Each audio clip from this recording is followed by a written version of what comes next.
आज आपण अत्यंत संवेदनशील असलेल्या तरी देखील इलेक्शनच्या गाजावाजामध्ये कुठेतरी दुर्लक्षित झालेल्या एका महत्त्वपूर्ण विषयावरती बोलणार आहे. तर विषय आहे मध्य प्रदेशमधल्या छत्रपूर इथे सुरू असलेल्या चिता आंदोलनाचा, जिथे स्थानिक आदिवासी लोक आपल्या हक्क आणि मागण्यांसाठी अक्षरशः चितेवरती झोपून आंदोलन करण्यासाठी परावृत्त झालेली आहे. 32 गांव के लोग यहाँ पर आंदोलन करे हैं। तख्त बदल दो, ताज बदल दो। लेटे हुए हैं कि लिंक परियोजना वालों ने सभी हमारा खेत खलिहान और घर मकान जो भी था सब चला गया। या स्थानिकांचा संघर्ष विकासाच्या विरुद्ध आहे की स्वतःच्या अस्तित्वाची सांस्कृतिक तसेच भौगोलिक ओळख टिकून ठेवण्यासाठी केली जाणारी धडपड आहे? तर हेच सर्व पाहण्यासाठी मी मयूर मोरे घेऊन आलाय तुमच्यासाठी अजून एक एपिसोड तुमच्या हक्काच्या चॅनलवरून, ज्याचं नाव आहे नॉलेज कट्टा।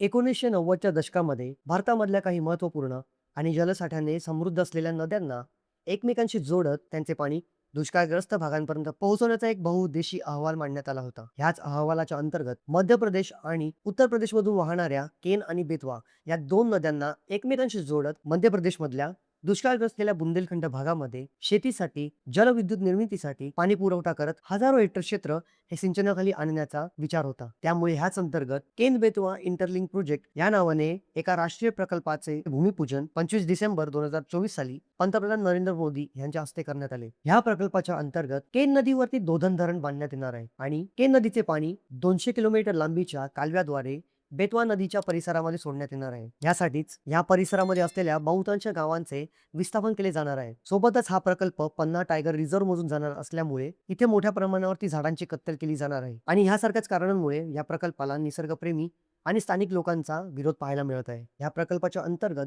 बाधित होणाऱ्या स्थानिक आदिवासी लोकांच्या काही महत्त्वपूर्ण समस्या आणि मागण्या आहेत आणि त्याच मागण्या पूर्ण न होत असल्यामुळे आज ते चितेवरती झोपून आंदोलन करण्यासाठी प्रवृत्त झालेले आहेत. या आंदोलनामध्ये विशेष करून महिलांचा देखील मोठ्या प्रमाणावरती सहभाग असल्याचा दिसून येत आहे. स्थानिकांच्या मागण्या अत्यंत सोप्या आहेत. विस्थापनानंतर त्यांना राहण्यासाठी गावासारखं वातावरण असलेला परिसर द्यावा, उत्तम दर्जाची घरं द्यावी, शेतीसाठी जमीन द्यावी जेणेकरून ते त्यांचा उदरनिर्वाह करू शकतील. ज्या ज्या शेतकऱ्यांच्या शेतजमिनी या प्रोजेक्टच्या अंतर्गत घेण्यात आलेल्या आहेत त्यांना बाजारभावाद्वारे योग्य तो मोबदला मिळावा अशी देखील त्यांची मागणी आहे. तसेच त्यांची एक महत्वाची मागणी ही देखील आहे की फॉरेस्ट राईट ऍक्ट 2006च्या अंतर्गत आदिवासी लोकांचे त्यांच्या मर्जीच्या विरोधामध्ये स्थलांतरण करणं हे कायद्याने गुन्हा आहे. त्यामुळे या कायद्याच्या अंतर्गत योग्य तो न्याय त्यांना मिळावा अशी त्यांची मागणी आहे. तसेच या प्रकल्पाच्या आराखड्याचं पुन्हा एकदा सर्वेक्षण करण्यात यावं जेणेकरून जे कोणी स्थानिक लोक मोबदल्यापासून वंचित राहिलेले आहेत त्यांना देखील योग्य न्याय मिळेल. या संपूर्ण प्रकल्पामध्ये स्थानिकांसोबत सरकारचा अँगल पाहणे देखील तेवढाच गरजेचं आहे. हा प्रकल्प मुख्यत्वे बुंदेलखंड सारख्या दुष्काळग्रस्त भागासाठी एक जीवनदायिनी ठरणार आहे. लाखो हेक्टर जमीन या प्रोजेक्टच्या अंतर्गत सिंचनाखाली येणार आहे. शेतीसाठी पाण्याचा पुरवठा होणार आहे. सोबतच या प्रोजेक्टच्या अंतर्गत एक जलविद्युत निर्मिती प्रकल्प देखील बनवण्यात येणार आहे जेणेकरून बुंदेलखंडच्या पाणी आणि वीज या दोन्ही समस्या या प्रकल्पाद्वारे सुटू शकतात. एकंदरीत बघायला गेलं तर हा प्रकल्प बुंदेलखंडसाठी प्रगतीची एक नवी दिशा ठरू शकतो. ज्याप्रमाणे प्रत्येक गोष्टीची एक काळी बाजू देखील असते, या प्रकल्पाच्या अंतर्गत असंच काही आपल्याला पाहायला मिळत आहे. प्रकल्पाच्या अंतर्गत बांधण्यात येणाऱ्या दोधन धरणामुळे जमिनीचा फार मोठा भाग हा पाण्याच्या खाली जाणार आहे. या प्रकल्पाच्या अंतर्गत हजारो स्थानिक आदिवासी लोकांचे स्थलांतर केले जाणार आहे. यामुळे त्यांची सांस्कृतिक ओळख पुसली जाण्याची शक्यता वर्तवली जात आहे. तसेच या प्रकल्पाच्या अंतर्गत हजारो झाडांची कत्तल केली जाणार आहे. त्यामुळेच ह्याचा परिणाम मान्सून काळामध्ये कमी पर्जन्यमानाच्या स्वरूपामध्ये पाहायला मिळू शकतो. हे असं झालं पाण्याची समस्या सोडवण्यासाठी पावसाची कॉम्प्रोमाइज करणं. परंतु या प्रकल्पाचा सर्वात जास्त निगेटिव्ह परिणाम हा पन्ना टायगर रिझर्व्ह वरती होणार आहे. हा संपूर्ण परिसर भारतामध्ये आढळणाऱ्या रॉयल बेंगॉल टायगरच्या वास्तव्यासाठी सर्वात उत्तम मानला जातो. 2009 साली ह्या परिसरामधून वाघ हे नामशेष झाले होते. यामुळेच प्रोजेक्ट टायगरच्या अंतर्गत इथे वाघांचे पुन्हा एकदा पुनर्वसन करण्यात आले होते. परंतु आता दोधन धरण बांधल्यानंतर पुन्हा एकदा या परिसरातून वाघ नामशेष होतील का ह्याची भीती व्यक्त केली जात आहे. शेवटी एवढंच सांगेल, आपला देश हा विकसनशील देश आहे. आपल्या देशाला जर विकसित देशाच्या यादीमध्ये जाऊन स्थान निर्माण करायचं असेल तर आपल्याला अजून कष्ट करण्याची गरज आहे.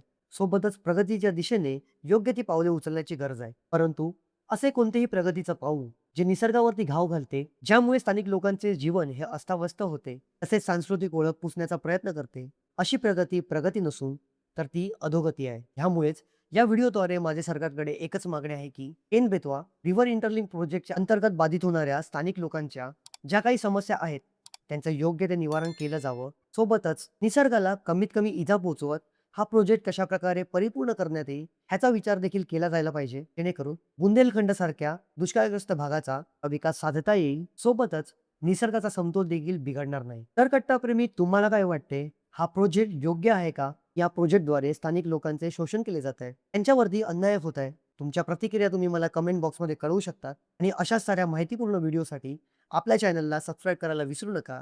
सोबतच ही बेल आयकॉन दाबा, जेणेकरून माझ्या प्रत्येक व्हिडिओचं नोटिफिकेशन तुम्हाला वेळोवेळी मिळत राहील. या व्हिडिओला जास्तीत जास्त लोकांपर्यंत शेअर करा, जेणेकरून त्यांना देखील छत्रपूरमध्ये सुरू केलेल्या या चिता आंदोलनाबद्दल माहिती मिळेल. तर मित्रांनो, असा होता आपला आजचा व्हिडिओ. भेटूयात पुढच्या व्हिडिओमध्ये. तोपर्यंत जय हिंद, जय महाराष्ट्र.